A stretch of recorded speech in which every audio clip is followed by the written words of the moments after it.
간밤에 눈이 와서 뭐 2부 예배는 그런 대로 그래도 좀 나았다고 생각합니다. 1부 예배 나오신 분들은 길이 상당히 미끄러웠어요. 그래갖고 여러분들 이 가실 때도 조심해서 가셔서 넘어지면 안 됩니다. 이 요즘에 나이 좀 들어가고 넘어지면은요, 이 회복되는데 굉장히 오래 걸리고 한번 넘어지면은 그 다음에는 팍짝 늘는 것 같아요. 그 다음부터는. 그래서 우리 길을 잘 걸어가시기를 바랍니다. 우리 길 잘 걸어갑시다. 옆에 분들에게 인사하세요. 여러 가지 의미가 있습니다. 길을 잘 걸어갑시다.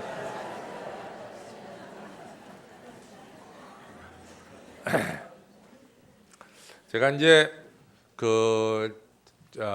최근에 어떤 신문을 보니까 그 신문에 뭐가 나왔냐면은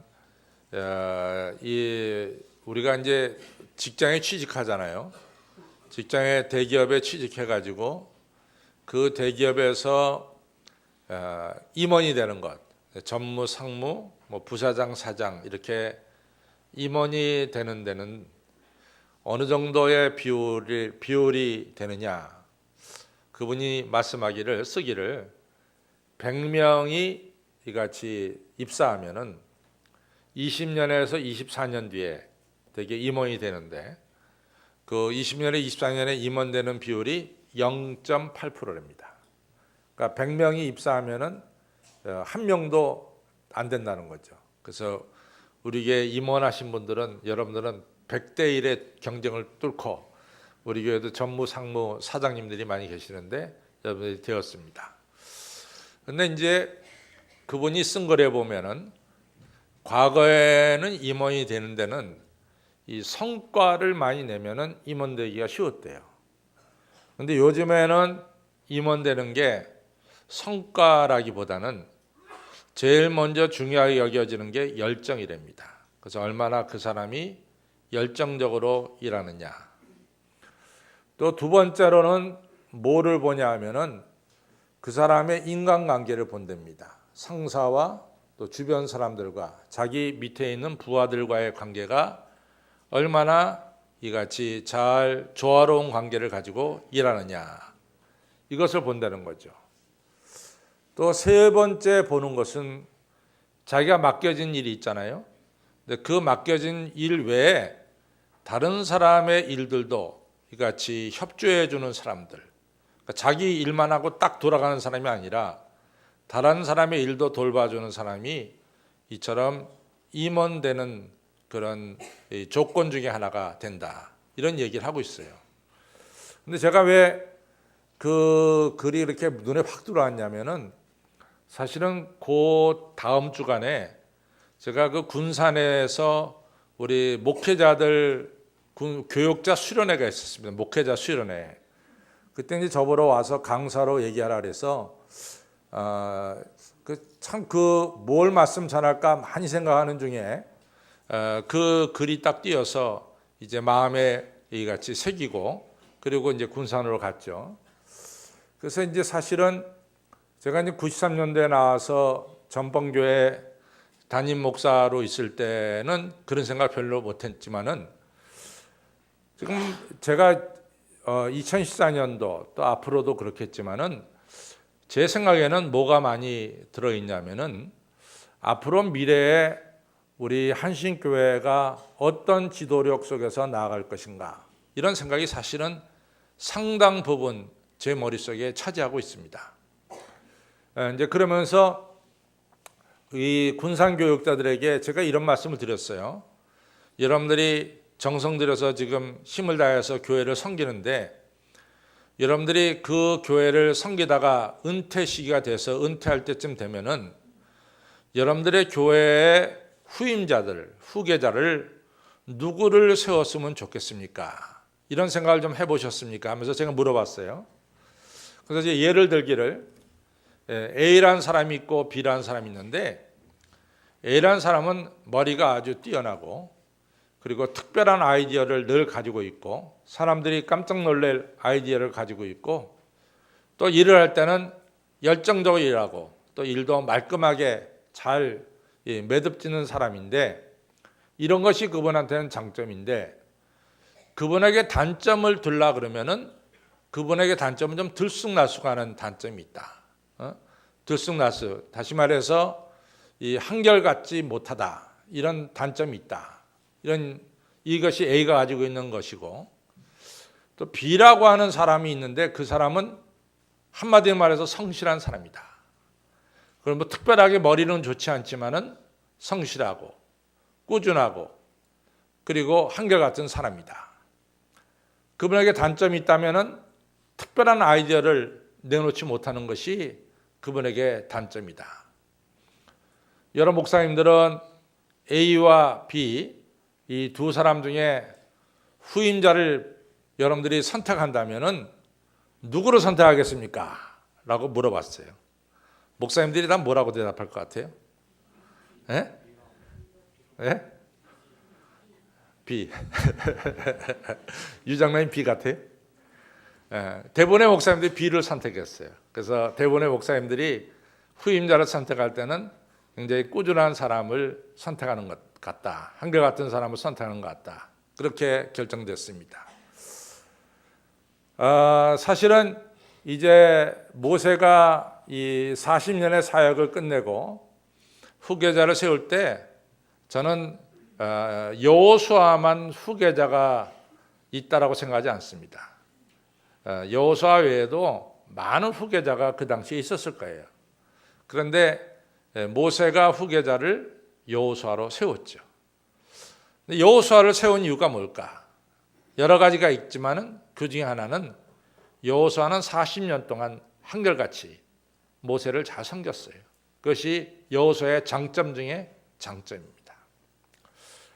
우리 오늘 지난주에 이어 두 번째로 우리 최영선 지휘자가 우리 할렐루야를 지휘하게 됐는데 저는 사실은 할렐루야가 이번에 지휘자를 모시는 방법은 저 전적으로 그렇게 동의하지는 않습니다. 왜냐하면은 이미 여러분들이 우리 할렐루야 임원단들이 그런 방법을 택했기 때문에 저는 그냥 따라가고 뭐 그러면 할렐루야 의견이니까 내가 따라간다 이렇게 생각하죠. 그런데 이제 이번에 이제 우리 강인득 대장님서부터 우리 임원들이 이 공개 채용을 했어요. 그래서 공개 채용을 했는데 이틀 열었죠. 이틀. 강사는 이틀 열었어요. 3일 열었어요. 이틀 열었는데 무려 126명이 지원했어요. 그래서 126명 중에서 이제 몇 명을 해가지고 이 오디션을 했습니다. 그래가지고 오늘 우리 최영선 지휘자께서 가장 우리 할렐루야를 잘 지휘하실 분이라고 생각해서 선택이 됐습니다. 그래서 지난주, 이번 주 같이 지휘하시게 됐고 또 우리 교회로 볼 땐 큰 영광이라고 생각합니다. 또 설교 시간이지만 앞으로 잘 부탁한다는 박수를 좀 보내주시기 바랍니다.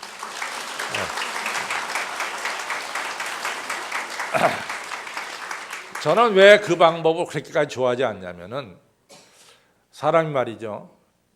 한두 번 설교해라. 누가 나한테 어디 가서 한두 번 설교하라 그러면요. 저는 그 설교가 1시간짜리건 1시간 반짜리건 처음부터 끝까지 다 외워가지고 할 자신이 있어요. 조금 더 틀릴 자신 없죠. 아주 잘할 자신이 있습니다. 사람이 한 번, 두 번 하는 거는 별로 문제가 되지 않습니다.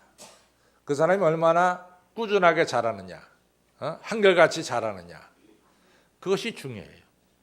그래서 오늘 이 성경에 보면은 하나님께서 들어 쓰시는 사람은 한결같은 사람을 들어 쓰시더라, 그런 얘기죠.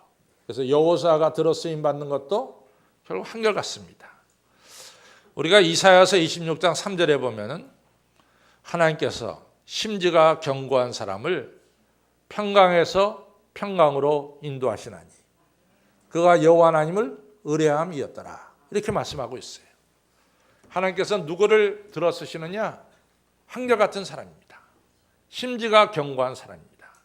그런 사람을 하나님께서 평강에서 평강으로 인도하시고 그리고 그를 귀하게 쓰시는 것을 볼 수가 있습니다.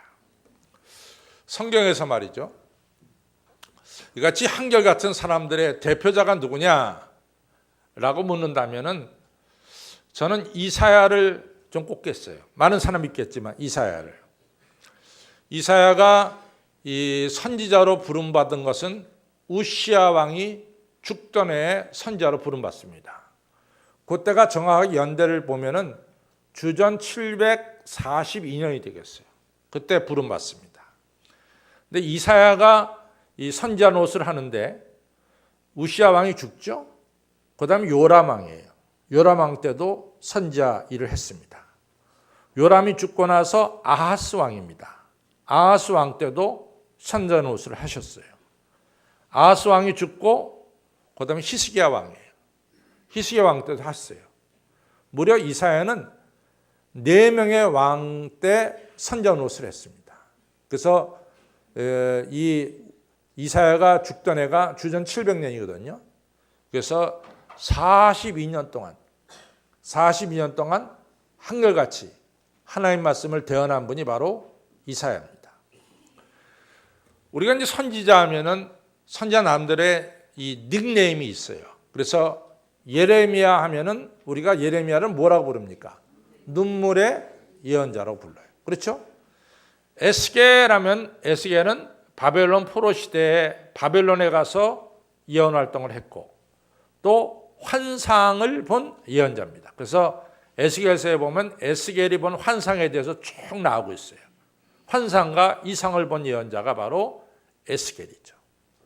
그러면 이사야 하면 이사야의 닉네임이 뭘까? 이사야는 한결같은 사람입니다. 한결같은 사람입니다.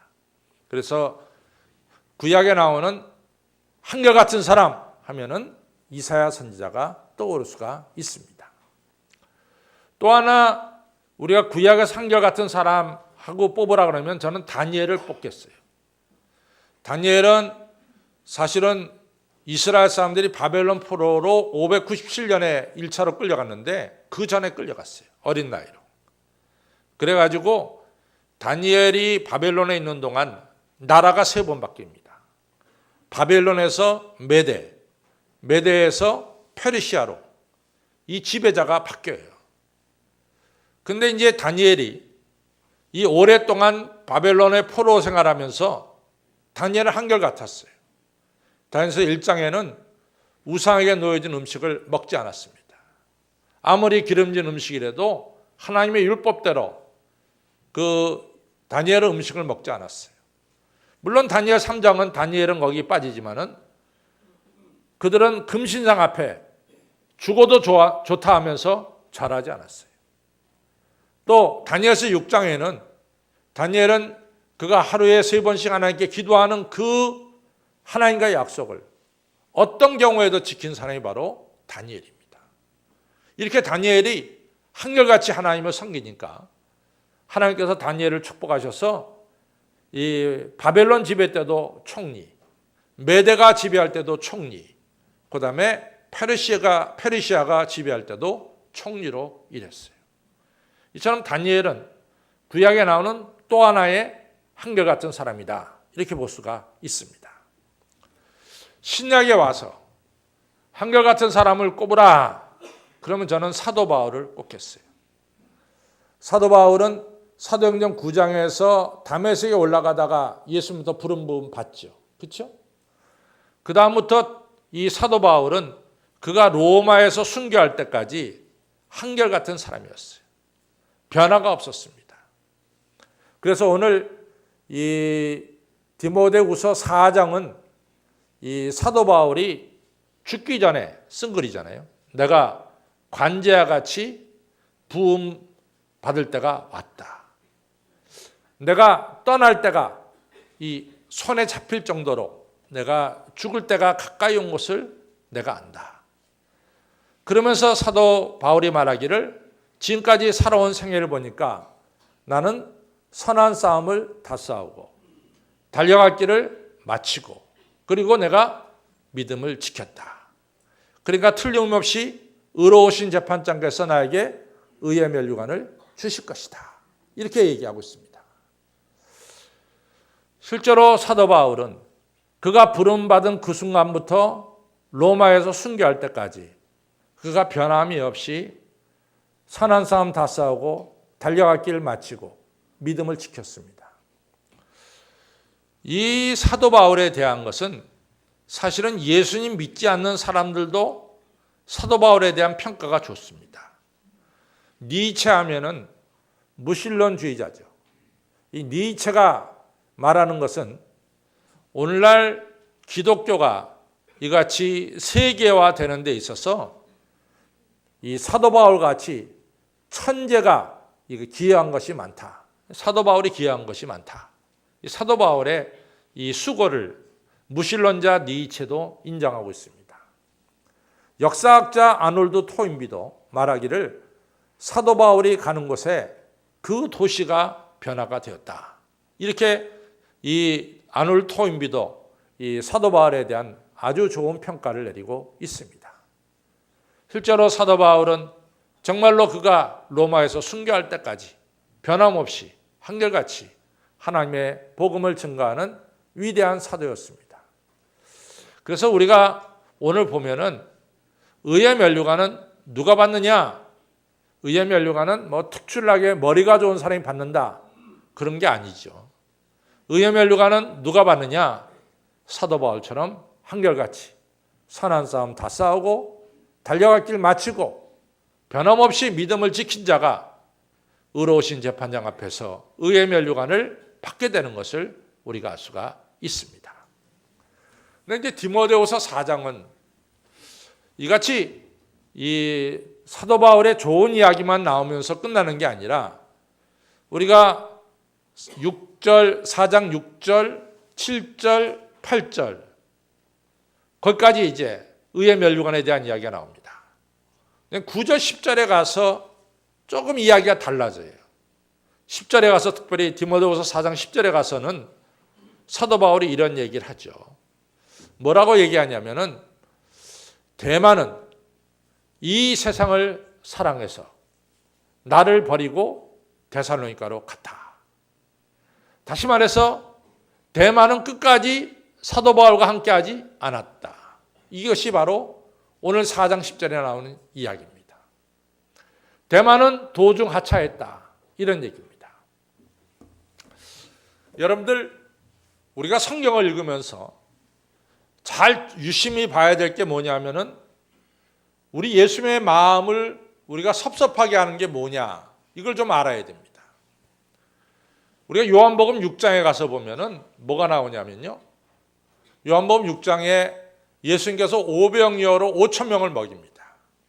그러니까 많은 사람들이 예수님을 따라오는 거예요. 그러니까 예수님이 강 저편으로 가면 강 저편까지 따라왔어요. 예수님이 많은 무리를 두고 이런 얘기합니다. 요한복음 6장에서 너희들 내 살과 내 피를 먹지 아니하면 내 제자가 될 수가 없다. 내 살과 내 피를 먹지 않으면 너희 안에 생명이 없다. 그러나 내 살과 내 피를 먹는 자는 너희 안에 하나님의 생명이 있느니라. 이런 말씀을 하시는 거예요. 그러니까 이 듣는 많은 제자들이 그냥 단순하게 떡을 먹으면 좋은데, 그냥 단순하게 오병이어로 떡을 배부리 먹으면 좋은데, 이제 뭐 살과 피를 먹는다, 희생을 해야 된다, 이 고통을 당해야 된다, 헌신해야 된다, 그래야만이 너희 안에 생명이 있다. 이렇게 예수님 말씀하시니까 이 요한복음 6장 66절에서 뭐라고 얘기하냐면 어이구 예수님 말씀 참 어렵다. 누가 예수님 말씀 이걸 이해하랴. 그러면서 예수님의 제자들이 떠나가기 시작했어요. 그래서 예수님의 제자들이 6장 66절에 보면 많이 떠나가니라 그랬어요. 그러니까 67장에 6장 67절에서 예수님께서 베드로와 제자 12제자에게 너희들도 저 제자들처럼 나를 떠나가려고 그러느냐 이렇게 물어봤죠. 그랬더니 6장 68절에서 뭐라고 대답하냐면은 생명의 말씀이 예수님께 계심에 우리가 어디로 가오리까 이렇게 된 거예요. 그래서 베드로가 이 말씀하니까 예수님께서 굉장히 마음이 기쁘셨죠. 저는요 조금 소설을 쓴다 그러면은 예수님께서 이 말씀을 듣고 베드로를 끝까지 지켜주신 것 같아요. 베드로가 3번 부인했잖아요. 그래서 베드로 요한복음 21장에서 베드로 다시 불러다가 너는 내 양을 먹이라고 말씀하지 않았어요?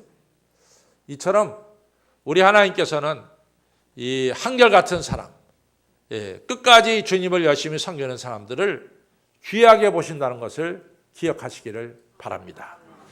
그래서 오늘 우리 한식교회 성도님들은 제가 1월 첫 주에 설교하면서 이런 설교를 했어요.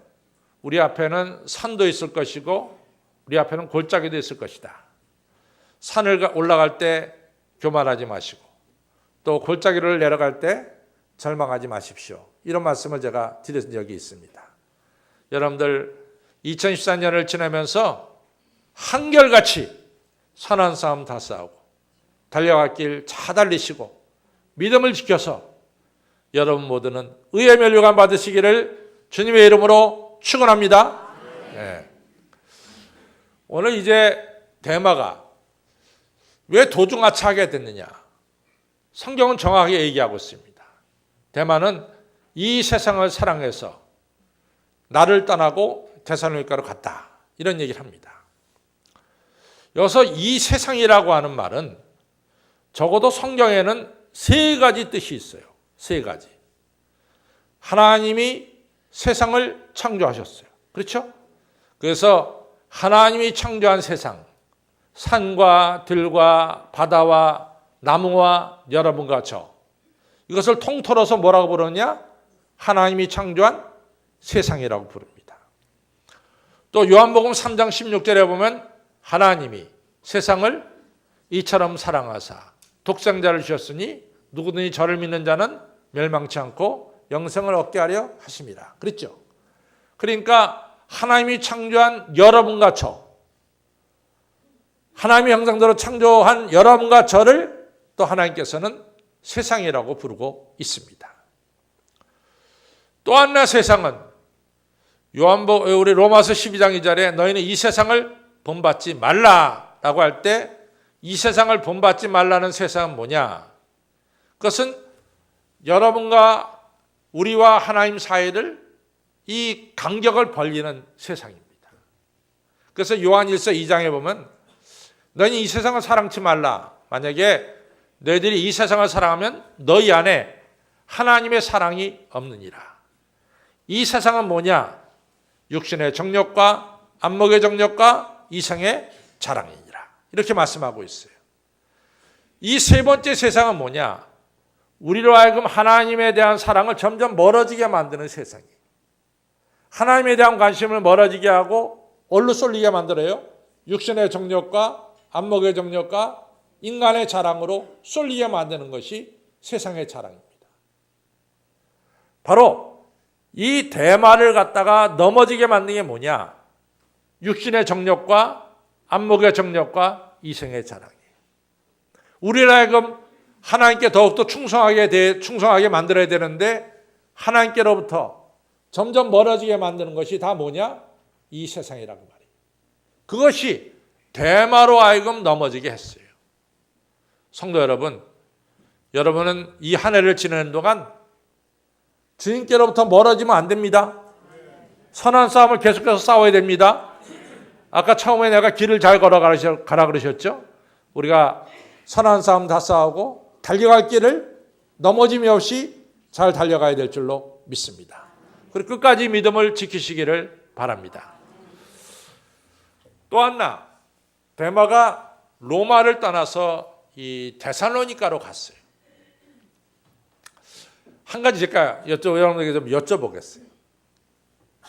대마가 믿음을 버렸을까요? 아니면 믿음을 가지고 있을까요? 응? 믿음을 가지고 있어요? 강 권사님?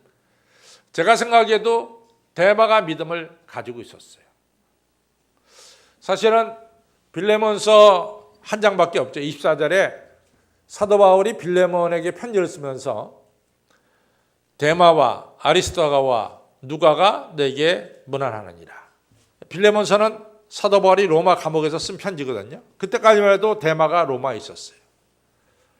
또 골로새서 4장 14절에도 누가와 데마와 내가 내게 문안하느니라. 그때도 이 데마는 이 로마에 있었죠. 근데 로마가 상황이 좀 변했어요. 로마가 네로가 황제가 되고 나서부터 좀 상황이 아주 변했습니다. 예수 믿는 사람들에 대해서 핍박이 아주 심해지기 시작했어요. 그래서 아시다시피 이 사도 바울 또 베드로 다 누구 시대에 순교당했냐면은 네로가 통치할 때 순교당했어요. 사도 바울도 네로가 통치할 때 순교당했고 베드로도 네로가 통치할 때 순교당했어요. 그러니까 네로 시대에 참 어려웠단 말이죠. 막 핍박이 강하게 됐죠. 그때 데마가 로마를 떠나서 데살로니가로 갔습니다. 데살로니가는 어떤 교회냐? 데살로니가는 사도 바울이 6개월 정도 머무른 교회지만은 불같이 부흥한 교회예요. 데살로니가 교회는 사도 바울이 얼마 안 있었는데 그 교회는 그렇게 부흥됐어요. 그래서 데살로니가 1장에 보면은 사도 바울이 이런 얘기를 해요. 너희 교회의 부흥이, 너희 교회가 불같이 부흥되는 이야기가 마게도냐와 온 아가야에 퍼졌다. 그러니까 많은 사람들이 야, 데살로니가 교회 부흥돼서 참 좋다. 이렇게 퍼졌다는 거죠. 그러니까 데살로니가 교회는 어려움이 없었어요. 핍박이 없었어요. 그러니까 사도 바울이 이 데마를 두고 하는 말이 데마가 핍박이 있는 그 자리에서 핍박이 없는 곳으로 갔다는 거예요. 순교해야 될 자리에서 순교하지 않고 편안하게 신앙생활하는 곳으로 갔다는 거죠. 로마에서 데마가 복음을 사도 바울과 함께 전할 때는 정말 희생적인 자리, 헌신하는 자리, 또 때로는 목숨을 잃을 수도 있는 그런 자리였어요. 그런데 데살로니가로 딱 옮기고 나서부터는 좀 쉽게 믿을 수 있는 자리입니다. 영어로 말하면 easy going 할 수 있는 자리예요. 그렇게까지 어려움 없이 지낼 수 있는 자리입니다. 순교의 자리, 고통의 자리에서 easy going 할 수 있는 편안한 자리로 옮겼어요. 이쪽 로마에 있어서는 열심히 섬겨야 되는 자리예요. 그러나 데살로니가 하면은 성님이 필요 없어요. 그냥 뭐 적당히 앉아서 예배드리다 가면 되는 거예요. 그 다음에 이 로마에서는 자기가 플레이어, 선수로서 일해야 되는 자리예요. 플레이어. 열심히 복음도 전해야 되고 열심히 성가도 불러야 되고 열심히 주차 봉사도 해야 되고 열심히 일해야 되는 자리예요. 열심히 헌금위원으로 봉사도 해야 되고. 그러나 저쪽에 가서는 열심히 하는 사람 쳐다보면 돼. 아, 누가 할렐루야 누가 찬양을 하는데 입을 크게 벌리는구나. 아이고 저 사람 좋네. 구경하는 자리. 그런 자리로 옮긴 거예요. 아주 간단합니다. 로마와 데살로니가는 이런 차이가 있어요. 이런 자리로 옮겼죠. 여러분 인생 굉장히 빠르지 않아요? 빠르죠. 인생이 늦다고 생각하는 사람 한번 손 들어보세요. 정말 빠릅니다. 인생이 빠릅니다. 여러분들 우리가 두 번 더 살지 않는 한평생 살면서 구경꾼으로 살아서 되겠어요? 구경꾼 되지 마십시오. 여러분 선수가 되시길 바랍니다. 사도 바울은 선한 싸움을 구경한 것이 아니라 선한 싸움을 싸웠고 열심히 달려가는 사람을 박수 쳐준 것이 아니라 내가 열심히 달렸고 그 사람 참 믿음 좋다라고 얘기한 것이 아니라 자기 자신이 뭐요? 믿음을 지켰습니다. 그런 사람이 되어야 될 줄로 믿습니다. 저 따라 나는 하나님 나라의 구경꾼이 아니라 선수입니다. 선수입니다. 그렇죠? 구경꾼이 아니라 뭐예요? 선수로서 살아가시기를 바랍니다. 참 역사라는 게 재밌어요. 제가 이제 지난주에도 좀 역사에 대해서 오므리라고 하는 사람에 대한 이야기를 좀 했지만은 이 대단한 사람이지만 역사는 오므리에 대해서 별로 기록을 안 하고 있죠. 우리가 이제 1621년에 이 청교도들이 이 영국을 떠났죠. 영국을 떠나서 곧바로 이 북아메리카에 간 것이 아니라 네덜란드에 좀 들렸다 갔어요. 그래서 사실은 네덜란드 하면은 이 개신교의 이 본고장처럼 네덜란드는 참 이 프로테스탄트들이 참 많습니다. 근데 네덜란드에서 한 1년 좀 더 있다가 배가 2대가 떠납니다. 청교도들을 실은 배가 떠나요. 근데 그 한 배의 이름은 여러분 가정은 너무나 잘 알고 있어요. 메이 플라워입니다. 5월의 꽃이라는 배죠. 메이 플라워. 그런데 동시에 한 배가 또 떠났어요. 그 배는 메스터라고 하는 배가 떠났어요. 메스터 카드 할 때 메스터입니다. 2배가 떠났는데 목적지가 달랐어요. 메이플라워는 노스 아메리카가 목적지였고 메스터라고 하는 배는 사우스 아메리카가 목적지였어요. 근데 2배가 목적지만 좀 다를 뿐만 아니라 목적도 좀 달랐어요. 이 메이플라워의 목적은 첫째는 하나님이었어요. 우리가 얼마나 하나님을 자유롭게 마음대로 경외할 수 있느냐, 그 장소가 첫 번째였어요. 2번째는 그들이 좀 여유롭게 살기를 원했어요. 궁핍하지 않고 여유롭게 살기를 원했어요. 그 메이플라워의 목적입니다. 근데 메스터호의 목적은 뭐냐? 첫 번째가 황금이었어요. 얼마나 많은 금을 가져가느냐, 황금이었어요. 2번째가 뭐냐?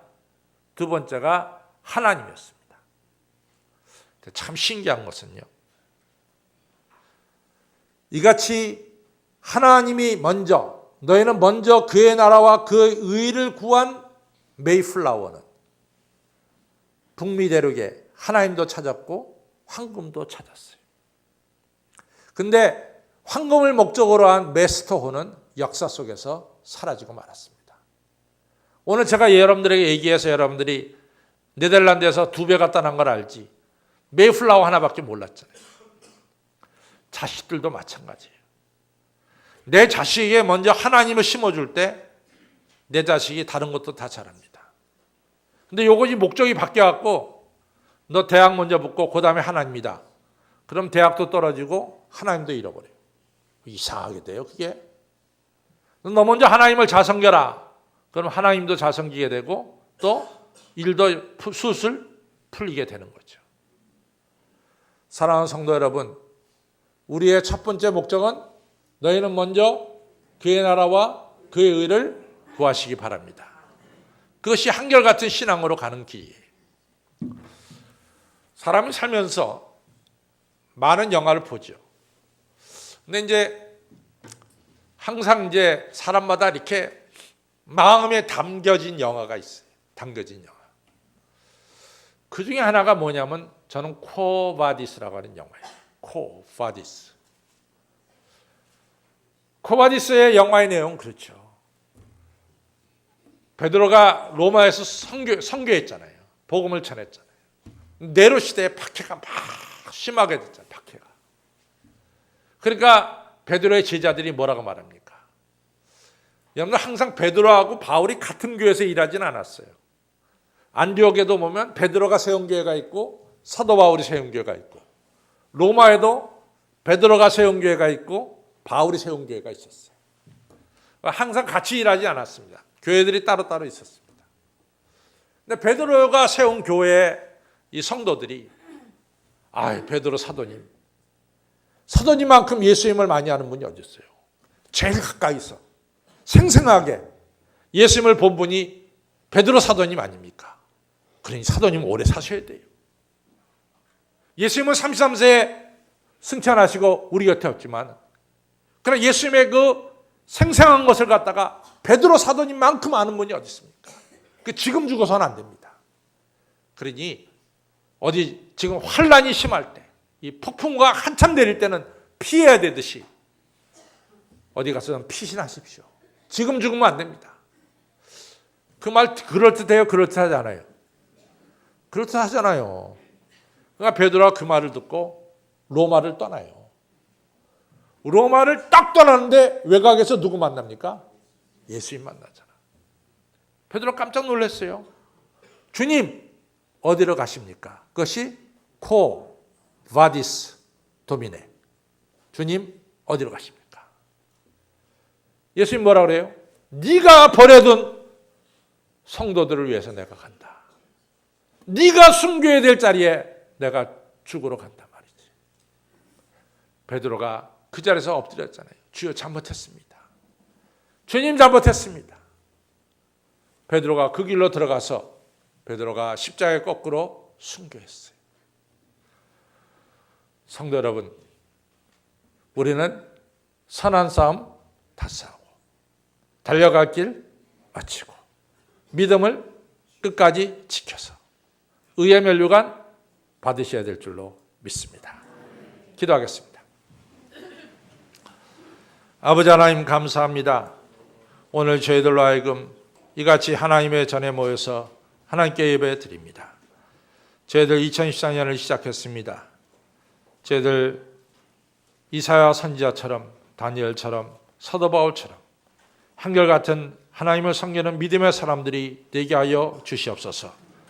선한 싸움 다 싸우고 달려갈 길을 마치고 믿음을 지켜서 의로우신 우리 주님 앞에 의의 면류관 영광의 면류관 받는 우리 모든 성도가 되게 하여 주옵소서.